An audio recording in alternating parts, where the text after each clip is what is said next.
E logo após que João escreve essas 7 cartas, nós encontramos o capítulo 4. O início do capítulo 4 começa com João dizendo: depois destas coisas, ou seja, depois que eu escrevi essas cartas, eu olhei e eis que estava uma porta aberta no céu.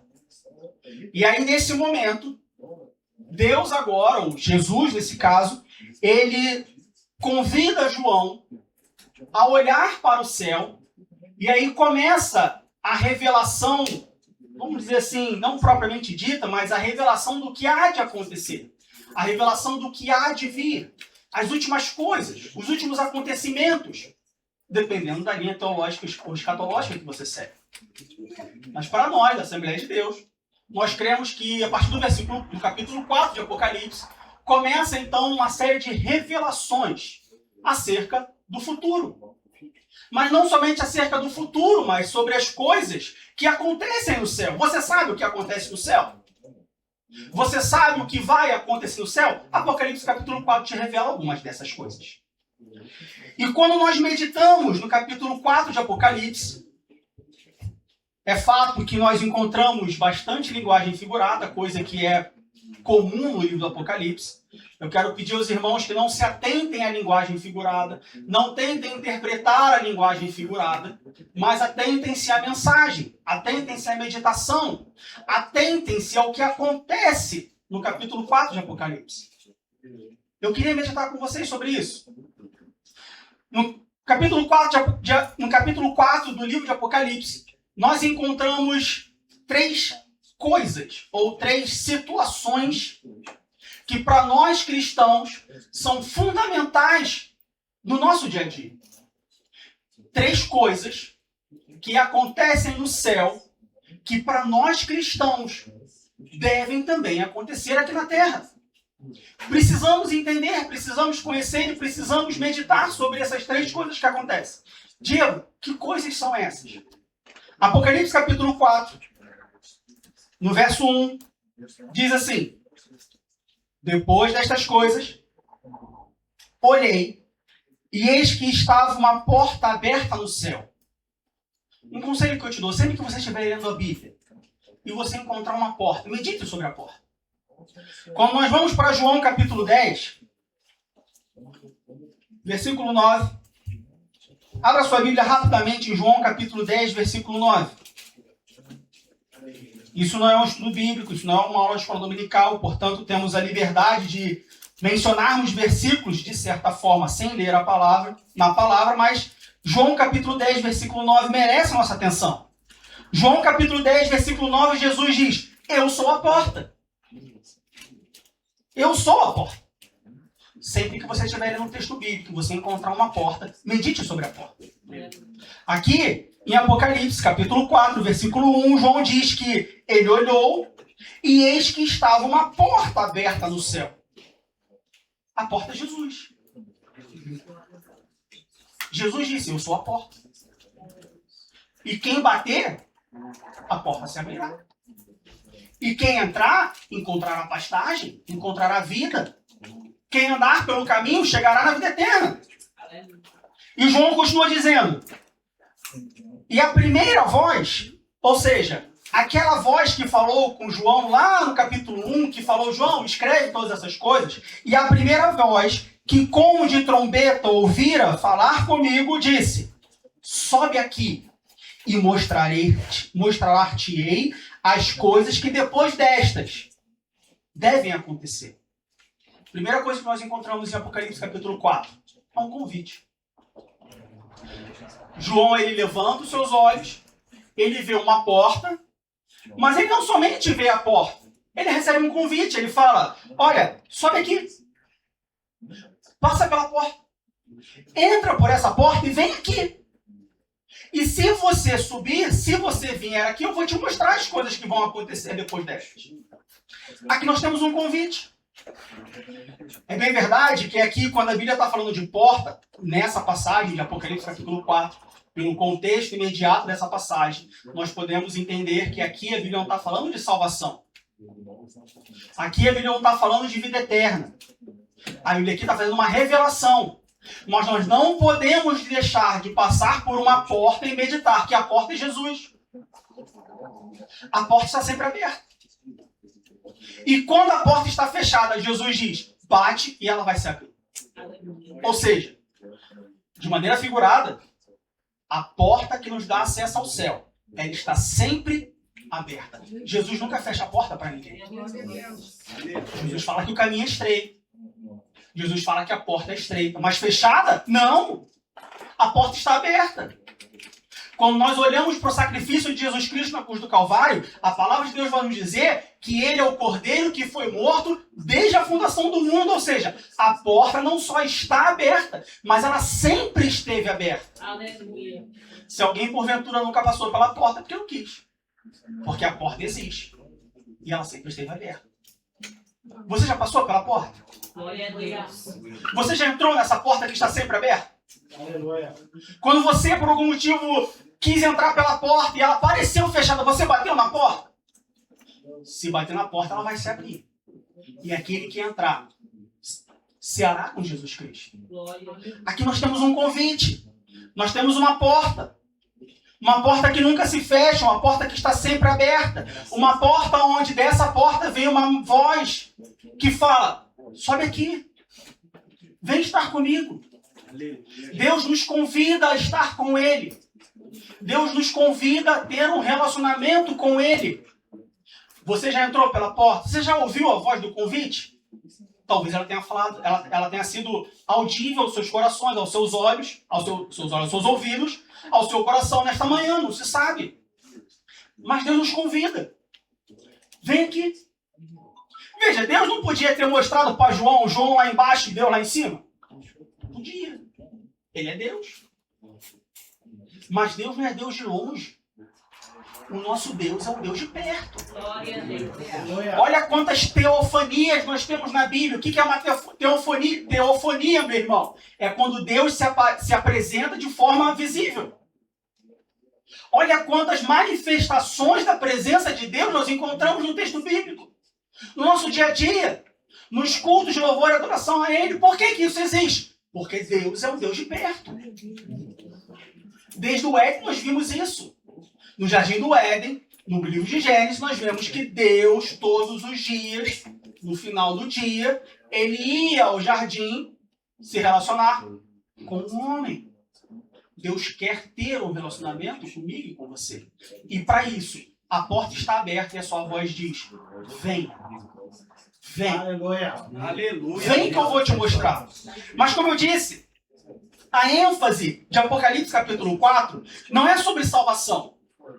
A ênfase dessa porta não é de uma revelação, de uma comunhão, de um relacionamento com Deus, embora exista. Mas a ênfase aqui é no sentido de Deus querer mostrar para João o que estava acontecendo no céu. Versículo 2. Sobe aqui e mostrar-te-ei as coisas que depois destas devem acontecer.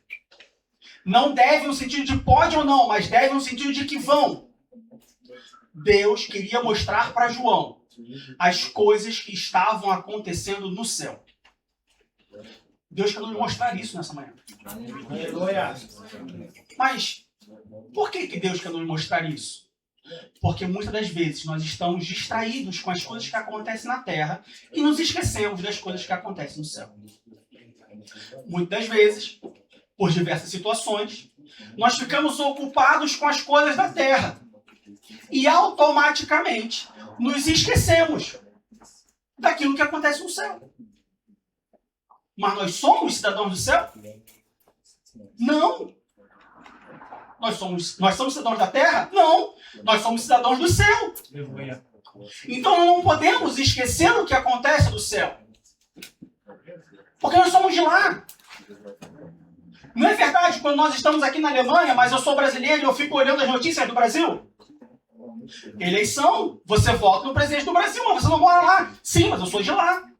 Então alguns assuntos me interessam de lá, alguns assuntos de lá me interessam. Nós somos cidadãos do céu. Você é cidadão do céu? Amém? Então não se esqueça das coisas do céu. Aqui nós temos um convite de Deus pelo João. Entra pela porta, sobe aqui, que eu vou te mostrar o que está acontecendo no céu. Aqui nós temos um convite. A igreja hoje, ela tem se distraído. A igreja hoje, ela tem se esquecido. A igreja hoje, infelizmente, tem perdido o foco. Ela tem se distraído com as coisas da terra. Ela tem focado nas coisas da terra. Ela tem se esquecido das coisas do céu. Não seja esse crente. Não seja esse cristão. Lutas, problemas, dificuldades, riquezas, muitas vezes até bênçãos. Veja bem, bênçãos, olha que absurdo. Bênçãos dadas por Deus fazem com que nós nos distraímos, esqueçamos das coisas do céu.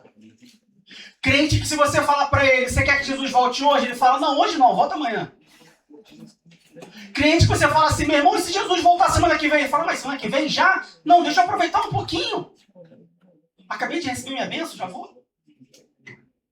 Distrações. Uma igreja distraída. Deus está falando, olha, entra pela porta e vê o que está acontecendo aqui, não se distraia. Mas, meu irmão, qual é o problema da distração? Bom, uma simples comparação pode nos dar qual é o resultado de uma simples distração. Eu diria que é bem provável que em alguma vez, em algum momento, você estava se locomovendo a algum lugar e você se distraiu no meio do caminho. Já aconteceu comigo várias vezes. De eu, por exemplo, ter que ir do ponto A ao ponto B, e para isso eu pego um metrô da linha, não sei, o 6, e eu tenho que trocar na estação de, sei lá, Harley Store para pegar o 1.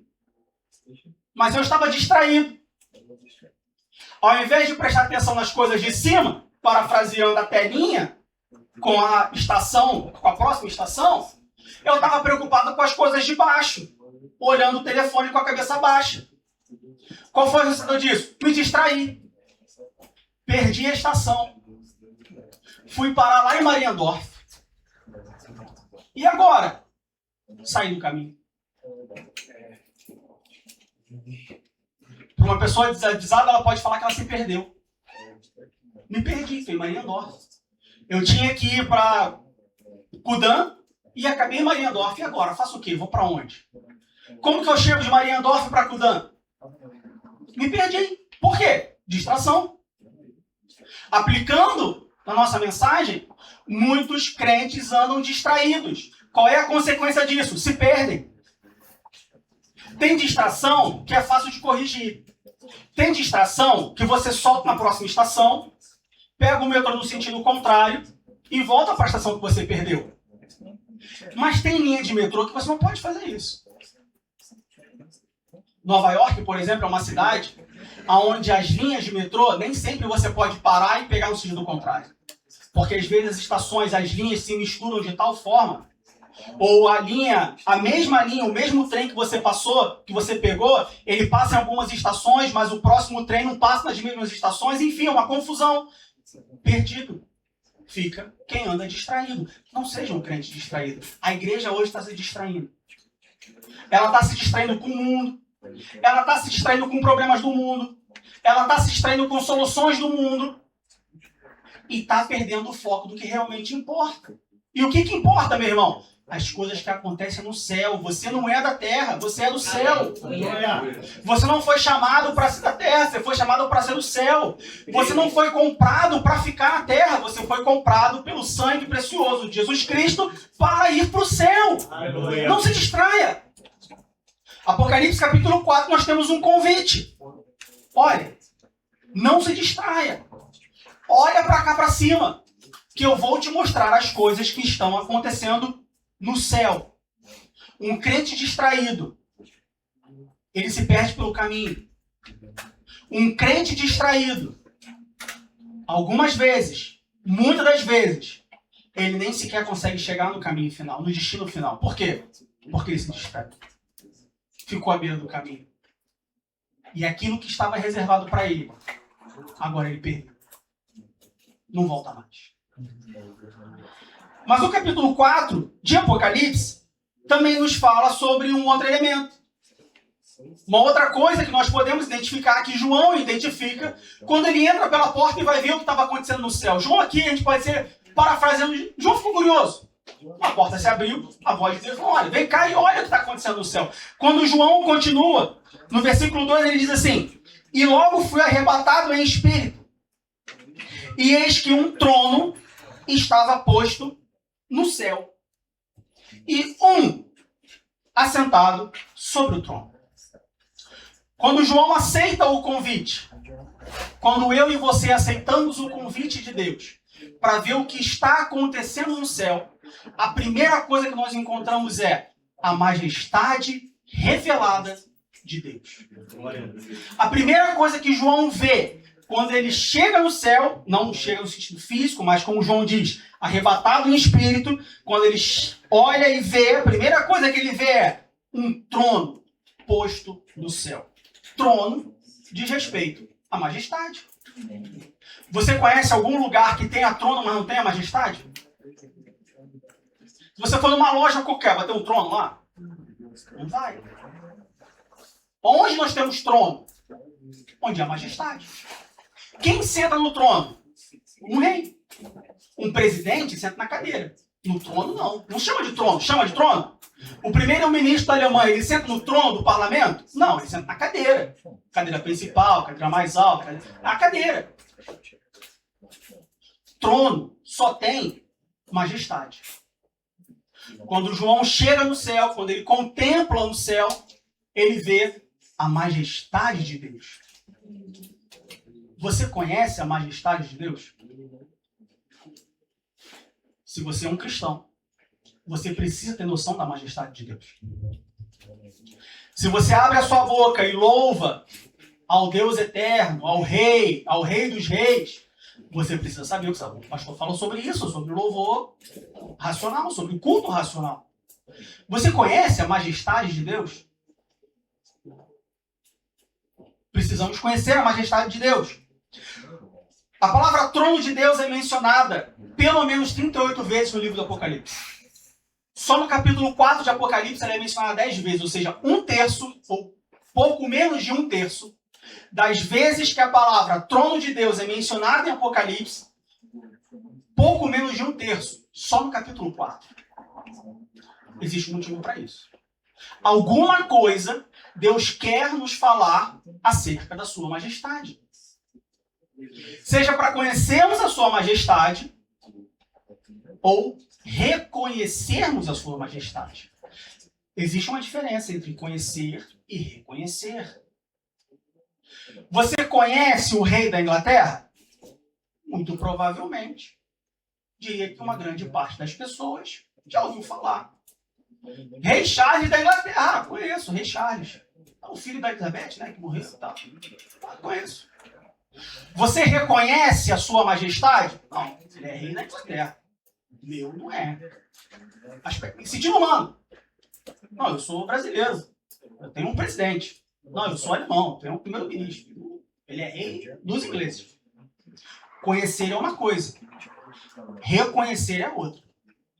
Como cristãos, nós precisamos não só conhecer o Rei dos Reis, não só conhecer a Deus, o nosso Rei, mas reconhecê-lo como nosso Rei. Aleluia. Não adianta eu conhecer que Ele é o Rei. Eu preciso reconhecer que Ele é o Rei.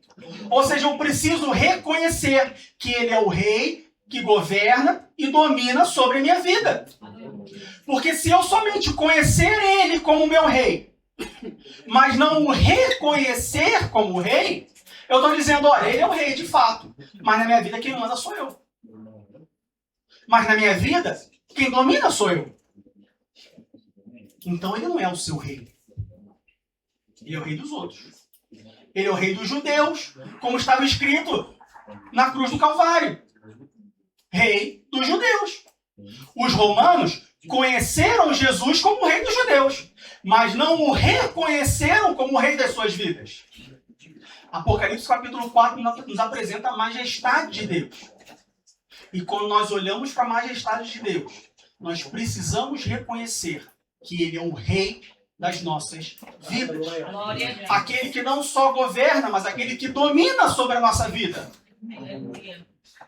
No céu, não há dúvidas de quem é o Rei. No céu, não há dúvidas sobre quem está sentado no trono. No céu, talvez seja surpresa para você, mas no céu não há dúvidas sobre quem domina e quem governa todas as coisas. Todo o céu e todos os seres angelicais que estão no céu sabem que só há um único rei. Aleluia. Que esse rei é majestoso. Que no trono, como diz no versículo 2, estava posto no céu. E um assentado no trono. Só tem um, não tem outro. O céu sabe disso. Você sabe disso? Aleluia. Glória a Glória a Deus. Jesus. O céu reconhece a majestade de Deus. Você reconhece a majestade de Deus? Deixa eu te falar uma coisa. Se você quer ir para o céu, você precisa reconhecer a majestade de Deus. Aleluia. Todo o céu reconhece. Precisamos reconhecer a majestade de Deus. Quem está no trono do céu não é o pastor. Não é o bispo, não é o apóstolo, não é o evangelista, não é o presbítero, não é o professor, não é o líder. Quem está no trono não é o pregador, não é o... Né? Quem está no trono é Deus. Ele é o rei majestoso. Ele é o rei que governa. Ele é a majestade que domina. Ele é a majestade que manda. Ele é a majestade que faz acontecer e desfaz o que aconteceu. Ele é o rei. Em Isaías, capítulo 42, versículo 8. Abra sua Bíblia em Isaías 42, versículo 8. Como eu disse, algumas passagens nós precisamos ler. Isaías 42, versículo 8.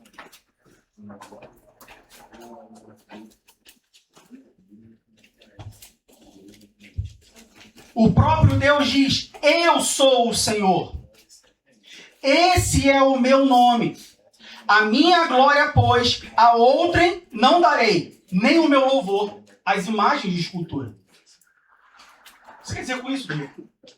Isso quer dizer que o Rei Todo-Poderoso, que domina sobre todo o governo, sobre toda a criação, que governa sobre todas as coisas, ele não divide o trono dele com ninguém. Só ele pode sentar no trono. Na minha vida, só há um rei. Só pode haver um rei. Quantos reis tem nas nossas vidas? Quantos reis talvez tenha na sua vida? Quantos tronos tem na sua vida? Porque Apocalipse capítulo 4, versículo 2, João diz que um trono estava posto. E nesse único trono só tinha uma pessoa sentada. Tem muito crente que tem vários tronos na vida dele. Tem muitos crentes que tem vários tronos com vários reis. Ou apenas, às vezes até um trono só. Mas são vários reis sentando. Tem hora, no domingo senta o rei, Deus, o rei de todas as coisas. Na segunda sai o rei dos reis e entra um outro rei. O rei do trabalho. Nas férias sai o rei do trabalho e entra o rei do dinheiro. Na enfermidade sai o rei e entra o rei curandeiro. Nas rodas de amizade sai um rei e entra outro. Ou seja, vários reis no mesmo trono. Não! Só há um trono e só há um rei. Isaías capítulo 42, versículo 8, o próprio Deus diz, olha, a minha glória eu não divido com ninguém. Glória a Jesus. Tem muito crente que, por ignorância, quero crer eu, né? Infelizmente não leem a Bíblia e acham que Deus fala que a sua glória ele não dá para ninguém. Ou seja, ele até pode emprestar, mas ele não dá. Não, ele não divide. Ele não dá no sentido de divisão. Deus não divide a sua glória e a sua majestade com ninguém. Glória a Deus. No momento que eu tiro Deus do trono dele e coloco outro rei, ele sai de cena e só volta quando o trono está vazio. Deus não divide a sua majestade com ninguém. E a majestade de Deus governa e domina sobre todas as coisas, sobre todas as pessoas, sobre todos os aspectos da minha vida. Apocalipse capítulo 4, João vê a majestade de Deus. Quando a gente olha para a majestade de Deus, quando João busca descrever a majestade de Deus, João descreve no versículo 3, ele fala, e o que estava sentado era na aparência. Veja, na aparência, ele tinha aparência, ele parecia. Aqui entra uma linguagem figurada. Cuidado com interpretações falsas, erradas, antibíblicas sobre o Apocalipse. Aqui João está falando de forma figurada. Ele fala, olha, a majestade de Deus é semelhante à pedra de jaspe, de sardônia, e o arco celeste estava ao redor do trono, e era semelhante à esmeralda. E João continua falando, e ao redor do trono havia 24 tronos, e via sentados sobre os tronos 24 anciãos, vestidos de vestes brancas, e tinham sobre a cabeça coroas de ouro. E do trono saíam relâmpagos e trovões e vozes, e diante do trono ardiam 7 lâmpadas de fogo, as quais são os 7 Espíritos de Deus. Não que Deus tenha 7 Espíritos, mas o Espírito de Deus se manifesta de 7 formas diferentes. A gente encontra isso na Bíblia. Você conhece os 7 Espíritos de Deus? Precisa conhecer. Como que você vai viver a plenitude do Espírito Santo se você não sabe o que são os 7 Espíritos de Deus? É o crente que vive uma vida rasa. Deus chama para ir para o fundo. Deus chama para ser abundante. Mas é o crente que se conforma só com, morreu na cruz por mim, tá bom, suficiente. Não quero mais nada, não quero só um pouquinho só. Não se conforme. Deus nos chama para ter vida plena, vida abundante. Aleluia. Deus fala de transbordar. Deus fala de transformar. Deus não é Deus de pouco, Ele é Deus de muito. E não é riqueza, não. São de bênçãos espirituais. Vida eterna, abundante, para sempre. Aleluia. João capítulo 4. Apocalipse capítulo 4. João, então, ele explica, ou ele ilustra como é a majestade de Deus. E nós encontramos aqui 3 elementos que falam sobre a majestade de Deus. Primeiro, no versículo 3, João diz assim: e o arco celeste estava ao redor do trono. No trono da majestade de Deus, nós encontramos um arco-íris. Você sabe o que arco-íris significa na Bíblia? Aliança. E por que Deus fez uma aliança com Noé? E por isso e simbolizou isso através do arco-íris? Porque Deus queria casar com Noé? Por que Deus fez uma aliança com Noé? Por causa do seu amor. Por causa do seu amor, ele falou: nunca mais eu destruo a terra. E para provar o meu amor, para que você se lembre do meu amor, está aqui um arco-íris. E muito crente olha para o arco-íris e acha bonito. Tira foto e posta no Instagram. Mas o amor que ele representa? E a aliança que ele fez comigo e contigo? Na majestade de Deus tem arco-íris, tem amor. Mas na majestade de Deus, como diz no versículo 5, e do trono saíam relâmpagos e trovões. Você sabe o que significa relâmpagos e trovões na Bíblia? Você já leu em outras passagens sobre relâmpagos e trovões?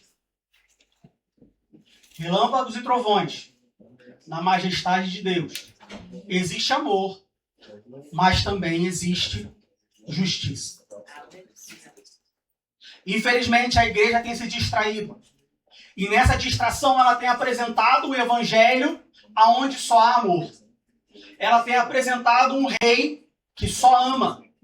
Mas Apocalipse capítulo 4, João, quando contempla a majestade de Deus, ele fala de amor, ele vê um arco-íris, mas ele também vê relâmpagos e trovões. Ele fala de justiça. O nosso rei é um rei justo.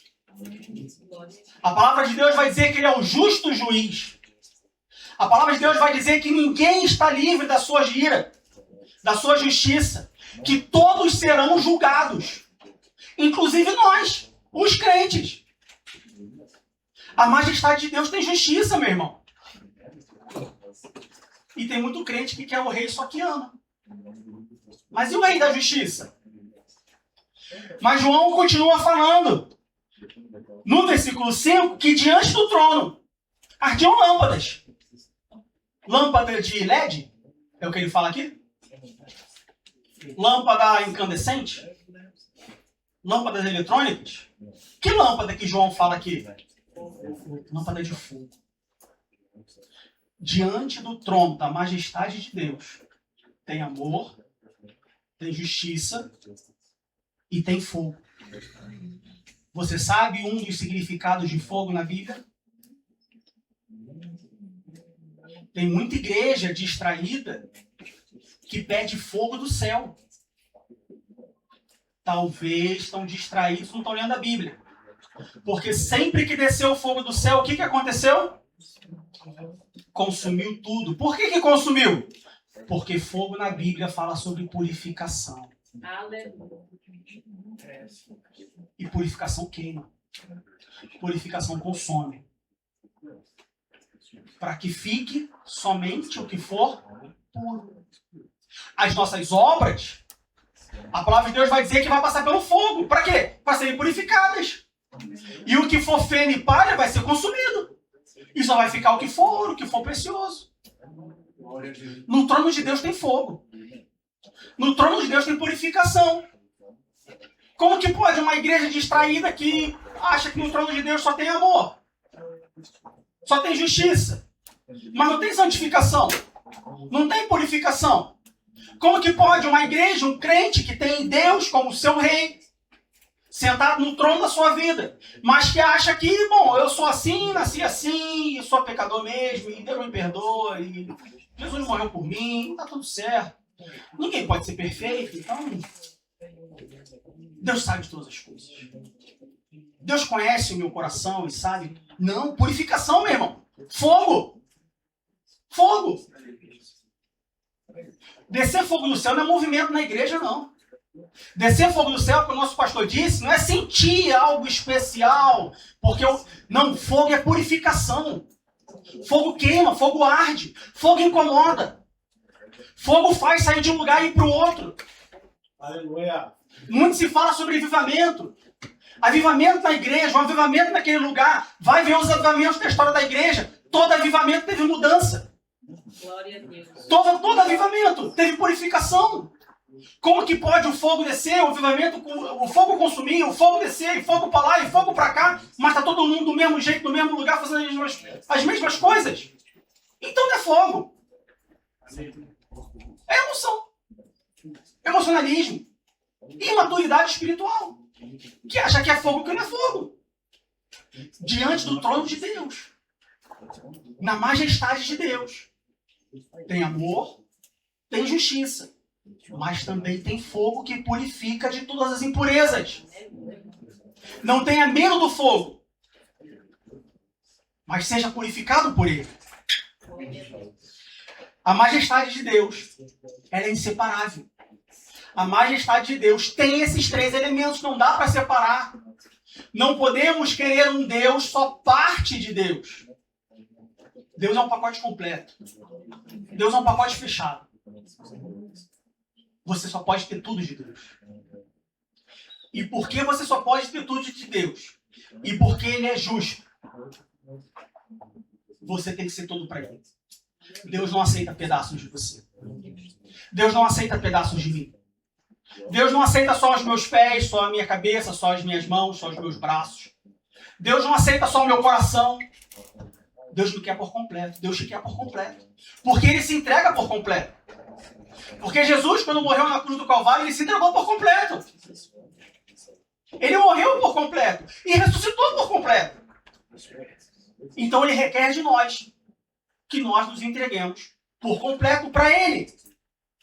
Veja, quando João descreve a sua majestade, João continua. E ele fala no versículo 6 que havia diante do trono um como um mar de vidro, semelhante ao cristal. Ele fala que no meio do trono e ao redor do trono tinha 4 animais. No versículo 4, João vai dizer que ele viu assentado ao redor do trono 24 tronos. E assentado sobre esses tronos 24 anciãos vestidos de vestes brancas. Existem pelo menos 2 interpretações sobre quem são os 24 anciãos. Não se pegue na alegoria, se pegue na mensagem. O que a Bíblia está nos dizendo aqui? A Bíblia está nos dizendo que aquelas pessoas, aqueles seres que estavam ao redor do trono, presenciando, testemunhando a majestade de Deus, eles tinham características. Quais são essas características? Capítulo 3, versículo 21 vai dizer, no capítulo 4, vai dizer que nesses 24 tronos, ele viu 24 anciãos assentados sobre o trono. Se você voltar uma folha na sua Bíblia, no capítulo 3, versículo 21, você vai encontrar Jesus falando assim: ao que vencer, lhe concederei que se assente comigo no meu trono. Aqui não é sentar no trono de Deus, mas sentar no trono junto do trono de Deus. Aleluia. Para estar na presença da majestade de Deus, para estar na presença de Deus, para se sentar no trono, tem que terminar a obra. Ninguém descansa enquanto a obra está acontecendo. E você vê crente pedindo férias. Meu irmão, como que crente pede férias? Como que obreiro pede tempo? Como que crente fala, não, hoje não, amanhã eu começo? Não vai sentar no trono. Porque no trono só senta quem termina a obra. No trono só senta quem faz por merecer. Mas também, no versículo 4, João diz que os 24 anciãos estavam vestidos de vestes brancas. Quando a gente vai para Apocalipse capítulo 7, versículo 14, a palavra de Deus diz: e eu disse-lhe, Senhor, tu sabes, e ele me disse-me, estes são os que vieram da grande tribulação, lavaram as suas vestes e as branquearam no sangue do Cordeiro de Deus. Aleluia, Jesus.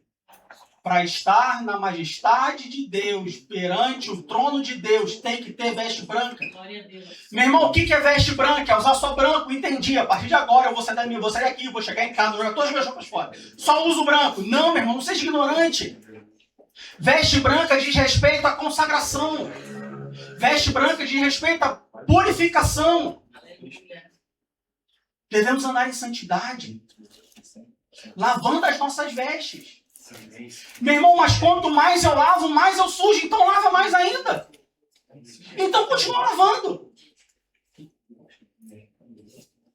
Para estar na majestade de Deus, perante o trono de Deus, precisa ter veste branca.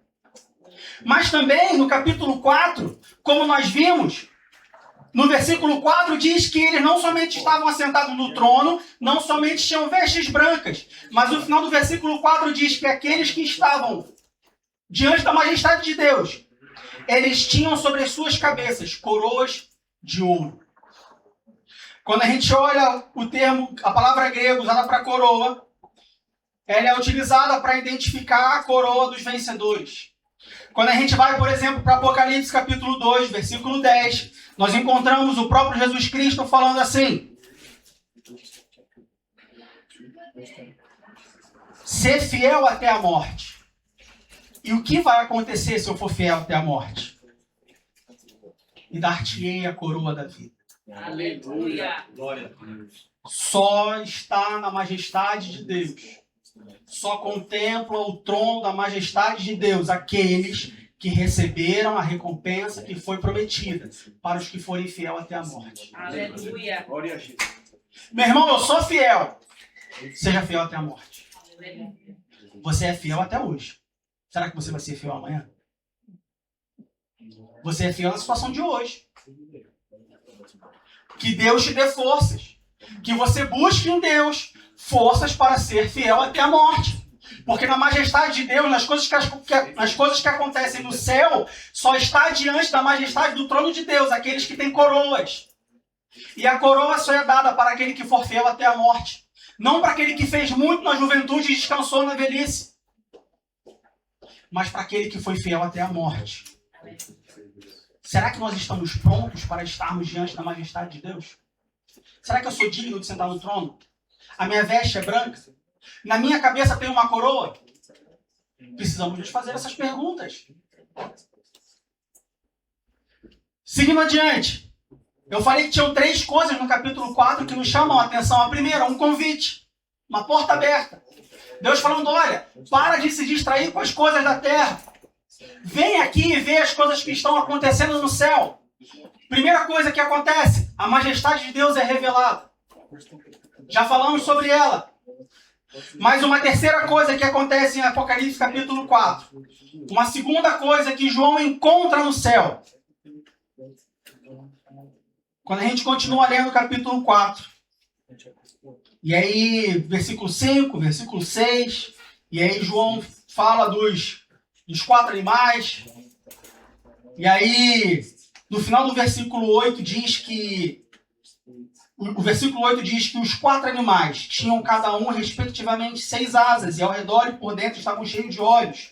Não se atente, não se preocupe, não perca, não se distraia com as alegorias. Tem crente levando 4 animais botando dentro de casa. Tem igreja colocando 4 animais no púlpito da igreja. Igreja que adora a Arca da Aliança. Que Deus tenha misericórdia desse povo. Não se distraia. Não se distraia. João continua falando que são os 4 animais. E fala aqui, no versículo 8, não descansam nem de dia nem de noite, fazendo o quê? Dizendo, santo, santo, santo é o Senhor Deus, o Todo-Poderoso, que era e que é e que há de vir. Glória a Jesus. A segunda coisa que João encontra no céu é a adoração. Ele encontra a majestade e ele encontra a adoração. O que aqueles 24 anciãos estavam fazendo? O que aqueles 4 animais estavam fazendo? Mais importante do que eles são, do que eles representam para nós, na interpretação da escatologia bíblica, é o que eles estavam fazendo. O que eles estavam fazendo? Adorando a Deus. E como que eles estavam adorando a Deus? Como? Primeiro, antes de falar do como, eu quero te falar o porquê. Veja, a igreja anda distraída. E porque a igreja anda distraída, ela está dizendo que Deus merece adoração. Deus não merece adoração, meu irmão. Sabe por quê? Porque merecer envolve o ato de fazer algo. Esse algo que foi feito, ele é julgado e é chegado à conclusão se é merecedor ou não. O funcionário merece um aumento. Por quê? Porque ele trabalhou bem. E como o patrão julgou o trabalho dele como algo bom, então ele merece um aumento. Deus não merece adoração. Quem sou eu e você para julgar se Deus merece alguma coisa? Deus, ele requer adoração. Tem uma diferença. O requerimento, ele é obrigatório. O merecimento é opcional. O requerimento, ele é verdade, ponto, e acabou. O merecimento, ele é julgativo. Para uns merecem, para outros não. Se Deus me deu uma casa, um carro e uma família, então Deus merece adoração. Se eu vivo na miséria, na pobreza, não tenho onde comer, o que comer e onde dormir, então Deus não merece minha adoração. Se eu fui feliz durante a semana e tudo foi bem, então eu vou à igreja adorar a Deus, porque Ele merece. Ele foi fiel na minha vida. Mas se eu passei uma semana sendo apizinhado, sofrendo, padecendo, por causa das dificuldades, por conta desse mundo, por conta do seu nome, então Deus não merece minha adoração. Quer saber? Domingo eu vou pular e aproveitar o sol, vou passear com a minha família. Semana que vem, talvez, se Deus merecer, eu dou minha adoração para Ele. Deus não merece adoração. Deus requer adoração. Nós adoramos a Deus porque Ele requer adoração. Nós adoramos a Deus porque Ele é e não porque Ele faz.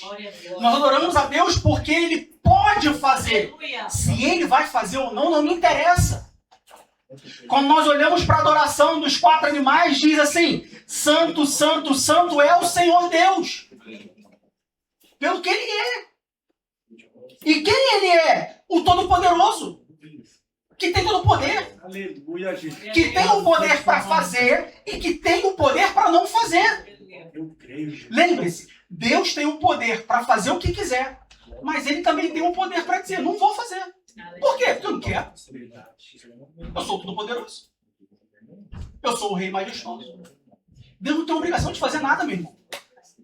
Deus já fez. Enviou o seu filho para morrer por mim e por você. Deus já fez, Ele abriu a porta. Deus já fez, Ele te convidou. Ei, entra pela porta, vem ter um relacionamento comigo, vem morar aqui no céu. João viu adoração. E a adoração que João viu, veja bem, a adoração que João viu é simples. A adoração que João viu é santo, santo, santo é o Senhor Deus, o Todo-Poderoso. O que era, o que é e o que há de vir. Uma adoração simples. A igreja anda distraída. E porque a igreja anda distraída, ela tem reinventado a adoração a Deus.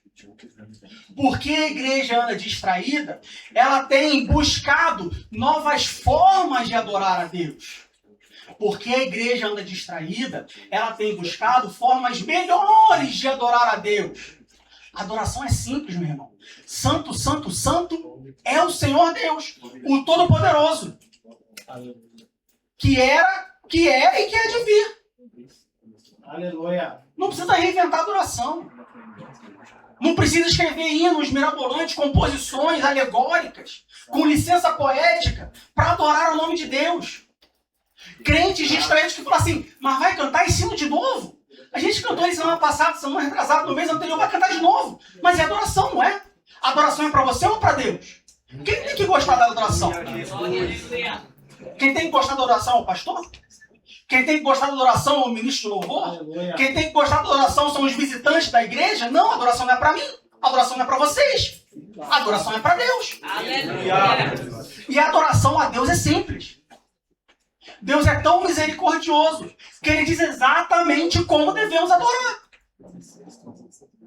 Dizendo o que ele é e o que ele pode fazer.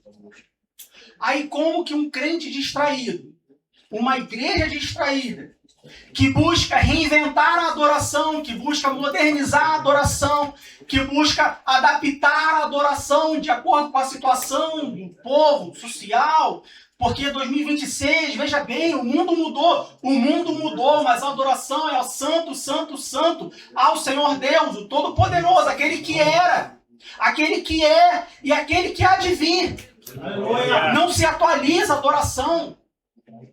Não se renova a adoração. Como que uma igreja distraída, um crente distraído, que busca modernizar a adoração, vai repetir por toda a eternidade? Porque é isso que vai acontecer, meu irmão. Se você não ler a Bíblia, aí você precisa ler a Bíblia. Porque se você for para a Bíblia, você vai ver que a Bíblia diz que eternamente nós cantaremos: Santo, Santo, Santo é o Senhor nosso Deus. Aleluia. Não vai ter adoração nova. Veja bem, não vai ter adoração nova.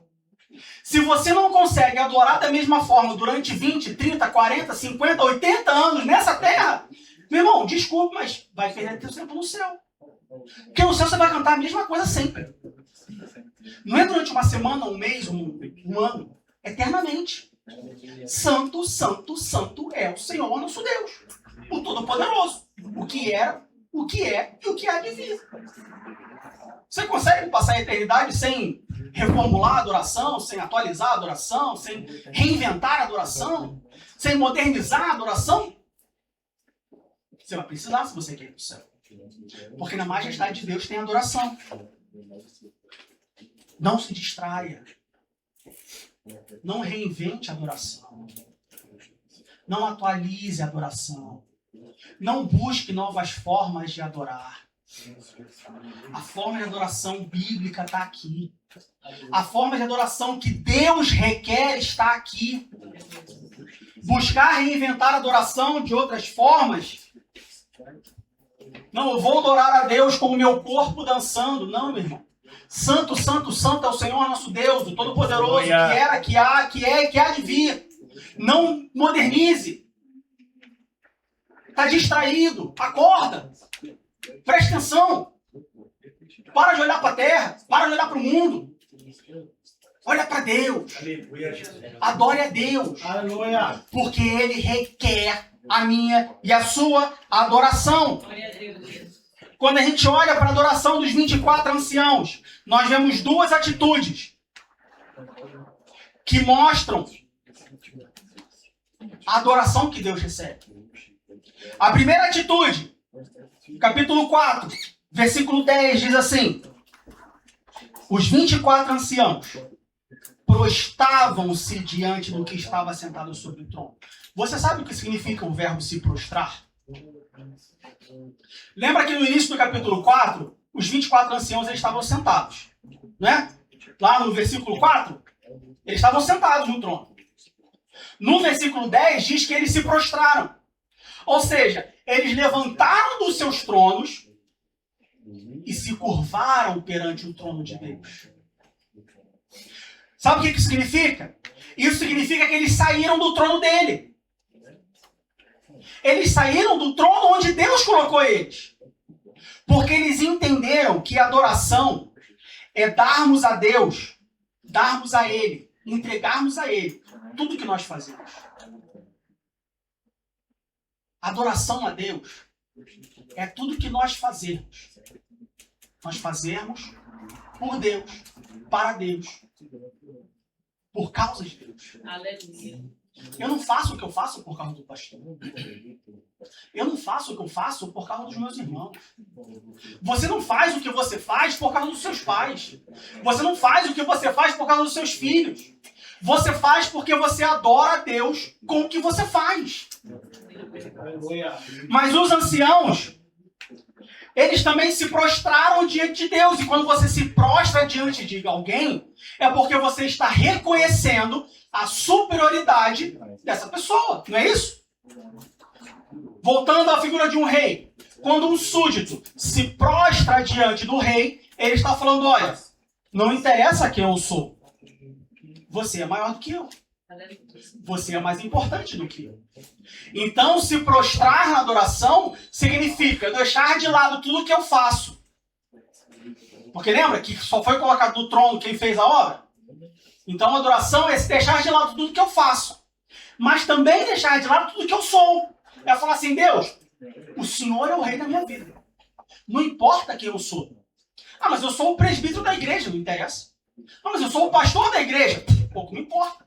Ah, mas é o bispo, é o apóstolo, é o evangelista, é o presidente, é o... Não interessa quem você é, meu irmão. Na adoração a Deus, você tem que deixar de lado tudo que você é. Aleluia. Na adoração a Deus, você não é nada. Você é pó, cinza. Um escravo que foi comprado. Alguém dominado pelo pecado. Que um dia Deus olhou para você e falou assim, vou salvar o Diego. Jesus, morre por ele. Obrigado. Você topa, Jesus? Eu topo, pai. Eu aceito essa missão. Agora você é meu. Agora você tem a liberdade de fazer o que você quer. Agora você tem a liberdade de escolher não fazer o que você tem que fazer. Você pode fazer o que você quiser. Você quer me adorar? Então vem cá me adorar. Agora você tem a liberdade de poder entrar pela porta e vir ver o que está acontecendo no céu. Mas a adoração, no versículo 10, também diz que se prostravam diante do que estava sentado sobre o trono. Adoravam o que vive para todo sempre. E faziam o quê? Lançavam as suas coroas diante do trono. Eles pegaram as suas coroas, colocaram diante de Deus. Aí entra o gesto que aquele atleta fez. Na adoração, tirar a coroa e colocar diante de Deus é falar assim, Deus, tudo que eu faço, tudo que eu sou, qualquer coisa que eu tenha, é teu. Aleluia. Aleluia. A coroa que eles tinham. A coroa foi o que eles receberam porque foram fiéis até a morte. Nós lemos isso no livro de Apocalipse. Nós não somos nada. Nós não fazemos nada. Nós não temos nada. Tudo que nós temos é colocado diante de Deus na nossa adoração. Aleluia. Tem crente que adora a Deus, mas o que tem ele guarda para ele mesmo. Porque não, foi Deus que me deu, então eu guardo. Não, eu só adoro com o que eu sou, só adoro com o que eu faço. Mas o que eu tenho, não, foi o que recebi, foi Deus que me deu. Então eu vou guardar para mim. Na adoração dos 24 anciãos, eles tiraram a coroa e colocaram aos pés de Deus. Colocaram diante do trono porque eles reconheceram que eles não tinham nada. Meu irmão, minha irmã, pode ser difícil o que eu vou falar. Você pode sair desse lugar falando assim, eu nunca mais boto o pé naquela igreja. Mas deixa eu te falar uma coisa. Eu e você, nós não somos nada. Eu e você, nós não fazemos nada. Eu e você não temos nada. Nós precisamos de tudo. Se não fosse a graça e a misericórdia de Deus sobre a mim e sobre a tua vida, nós não estaríamos aqui hoje. Adore a Deus com tudo que você faz. Adore a Deus com tudo que você é. Adore a Deus com tudo que você tem. Romanos capítulo 11, versículo 36. O apóstolo Paulo vai nos dizer: Romanos capítulo 11, versículo 36, o apóstolo Paulo vai nos dizer: porque dele, por ele e para ele são todas as coisas. Quando você adorar a Deus, meu irmão, não adore a Deus por você. Tem crente que se engana. Ele diz que vem à igreja adorar a Deus, mas na verdade ele vem à igreja adorar para ele. Satisfazer o ego dele. Cumprir a agenda semanal dele. Ele vem para a igreja não para adorar a Deus, mas fala assim: no domingo eu fui para a igreja. Não, eu estava lá. Não, o pastor me viu. Não, tô presente. Não se engane, meu irmão. Apocalipse capítulo 4 nos faz um convite, nos revela a majestade de Deus e nos revela a adoração a Deus. No versículo 8 de Apocalipse capítulo 4, nós encontramos quem Deus é. Quem Deus é para você? Você já se fez essa pergunta? Quem Deus é para você? No versículo 11, João diz assim: digno és, Senhor, de receber glória e honra e poder, porque tu criaste todas as coisas, e por tua vontade são e foram criados. No versículo 8 diz quem Deus é.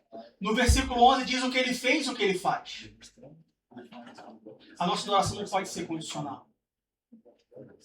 Deus, ele é Deus. Deus, ele é o Criador. Deus, ele faz e também não faz. Deus, ele é. Essa é a majestade de Deus. Esse é o Deus que nós encontramos. Esse é o Deus que nos salvou. Esse é o Deus que nos perdoou. Esse é o Deus que nos comprou. Esse é o Deus que se coloca diante de você e fala assim: olha, tem uma porta.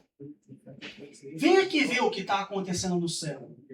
Esse é o Deus que quando nós estamos perturbados, que quando nós estamos distraídos, que quando nós estamos afligidos, que quando nós estamos tristes, que quando nós estamos sofrendo, e até mesmo quando nós estamos alegres, quando nós estamos regozijando, quando nós estamos satisfeitos com a vida que nós temos aqui na terra, esse é o Deus que fala assim: oi, se distrai não.